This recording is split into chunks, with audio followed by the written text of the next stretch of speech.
அழகான ஒரு சிறிய கிராமம். பச்சை வயல்கள், மரங்கள், பறவைகள். அந்த கிராமத்தில் 2 நல்ல நண்பர்கள், குட்டி லல்லு மற்றும் ஆரவ். இருவரும் தினமும் சேர்ந்து விளையாடுவார்கள்.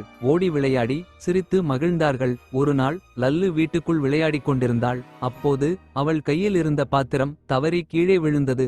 அதை பார்த்த லல்லு பயந்து போனாள். அம்மா கோபப்படுவாங்கோ என்று கவலைப்பட்டாள். அதை பார்த்த ஆரவ் லல்லுவிடம் வந்து பேச ஆரம்பித்தான். அதன் பிறகு ஆரவ் தினமும் லல்லுவிடம் வேலை வாங்கினான். என் ஹோம்வொர்க் நீ செய், உன் ஸ்நாக்ஸ் கொடு. லல்லு மனசுக்குள் வருந்தினாலும் எதையும் சொல்லவில்லை.